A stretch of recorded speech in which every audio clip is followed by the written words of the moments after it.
Até agora, 2024, né, temporada de 2024 da Fórmula 1, qual é a marca desse campeonato até agora? Seja bem-vinda.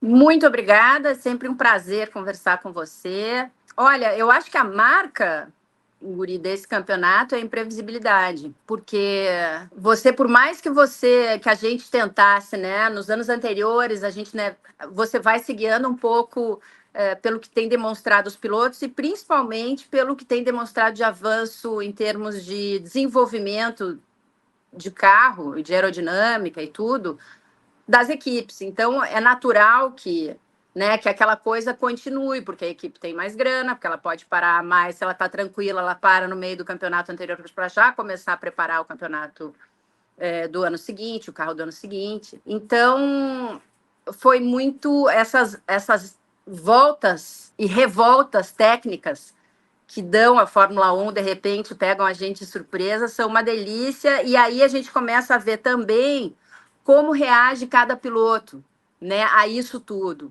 Ao cara que está perdendo, ao cara que está começando a ganhar, a equipe que está começando a ganhar. Então, a imprevisibilidade é uma delícia. Eu acho que para todos nós que acompanhamos esse esporte, seja um cara que entende mais, né, ou o cara que não entende nada, o fato de você dificilmente conseguir prever o que vai acontecer é uma delícia. Então, eu acho que a gente está vendo a imprevisibilidade e a mudança de mãos aí a gente não sabe se vai vir uma nova era ou não, mas começa a ter uma mudança de mãos aí. Porque vale lembrar, né? Acho que todo mundo começa o campeonato, a gente imagina que vai ser de lavada novamente, né, 2023 versão 2.0, e para 2025, inclusive, né? Todo mundo só de olho em 2026, porque Que não tem 2025... grandes mudanças, né? E eu queria saber como que foi para você, assim, observando essa mudança exatamente da Red Bull, né, focando na Red Bull. Quão surpreendente começou a ficar esse campeonato conforme ele foi passando, né? E também a reação, né? Você falou da reação dos pilotos também, né? Com algo que não estava no script na primeira etapa. Como que foi ver essa surpresa? Eu acho que não pode falar da reação da Red Bull sem falar do crescimento da McLaren, porque uma coisa está bem ligada à outra. Se não está ligada no sentido de que a Red Bull fez um carro que fica complicado, porque é um carro difícil de guiar, embora o Max tenha dito que não é difícil, mas só que não é que ele tenha que mudar o jeito dele de guiar, mas ele não pode guiar o fino, vamos dizer assim, né? Ele não pode extrair o máximo de uma máquina deliciosa ou de uma máquina muito boa com esse tipo de problema que eles têm, né? Uma coisa de uma suspensão que é sempre um pouco mais dura, de um carro que se comporta mal em cima de ondulação, né? No início a gente até achou, falou, bom, então tá, se comporta mal em cima de ondulação, então vai ser essa e essa pista aqui, o resto vai ser só que não, né? O tal do só que não é uma delícia, né? SQN.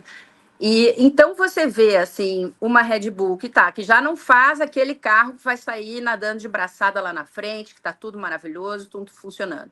Mas ainda tem uma equipe extremamente competente na execução das corridas e do fim de semana de corrida, não é só a corrida, da classificação, da preparação do carro, extremamente competente e afinada em absolutamente tudo. Só que aí você começa a ter o fator humano começando a interferir um pouco em coisas que a gente tende a achar que, não, mas se a coisa tecnicamente está funcionando bem, esse blá, blá, blá aí não tem como influenciar, acaba influenciando.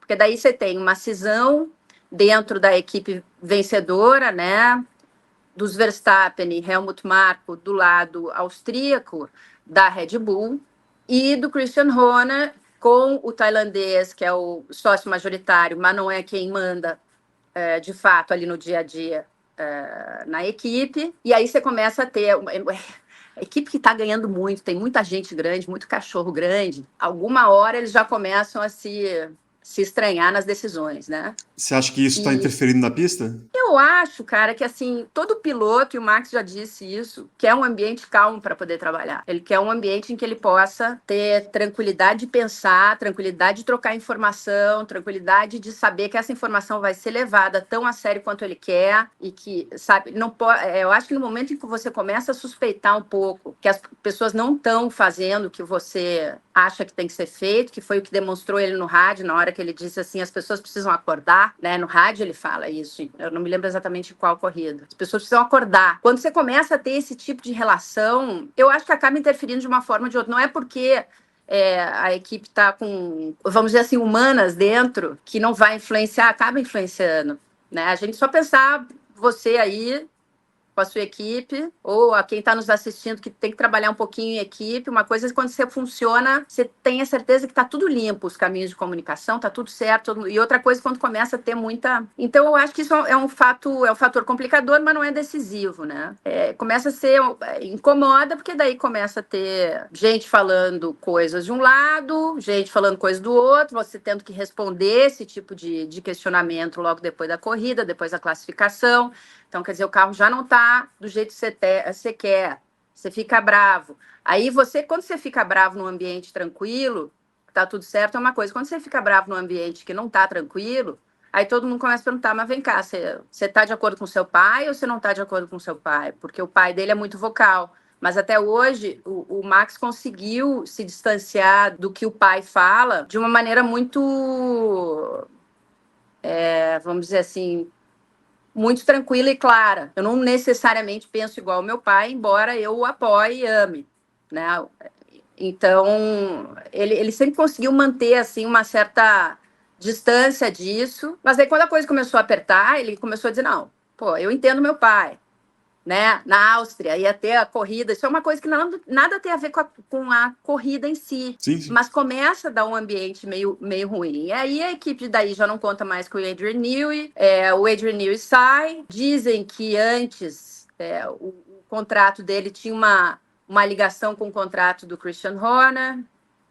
Não sei se tinha ou se não tinha, o fato é que agora não tem mais, no sentido de quando um sai, o outro também pode sair, sabe? Mas eu acho que agora não tem mais. Teve aquela questão do escândalo do Christian Horner em ter agido de maneira inapropriada com a sua assistente, que ele acabou sendo inocentado por uma investigação interna, mas isso é uma coisa que também o Jos Verstappen estava contra ele nesse momento, então, quer dizer, já começa a coisa a ficar meio ruim. Agora a gente viu o Whitley saindo, o Whitley foi um cara essencial para que aquele eu estou falando do mínimo, de várias coisas que ele faz, mas sim. Foi, porque eu me lembro de acompanhar ele quando ele ainda não estava nessa posição, ele foi essencial para que esse pit stop da Red Bull seja como é. Essencial. Eu vi ele ali, olhando e fazendo aquilo ali funcionar. Um cara extremamente metódico. Você acha que ele vai... Talvez a ausência dele vai ser mais sentida do que do próprio Adrian Newey? Não, são coisas bem diferentes. Coisas bem diferentes. Eu acho que toda ausência dentro de uma equipe que estava bem azeitada, encaixando direitinho, vai ser sentido, né? No momento que você tem um carro que está com problema, você vai ter que achar uma solução para esse problema ali, mecânica ou aerodinâmica, e você não pode mais consultar o Adrian, o bicho pega. É ruim, né? É ruim, porque o Adrian pode até não saber, ele entende mais de aerodinâmica do que mecânica, mas ele sabe. Ele sabe o que talvez pudesse ser feito lá. E a impressão que eu tive é que teve assim, um desarranjo em algumas partes, porque eu acho que a Red Bull continua sendo assim, de uma excelência incrível para executar corrida. Você me desculpa se eu estiver falando muito, tá? Se falar mais. Imagina! Não, vamos seguindo, que eu tô aqui para ouvir.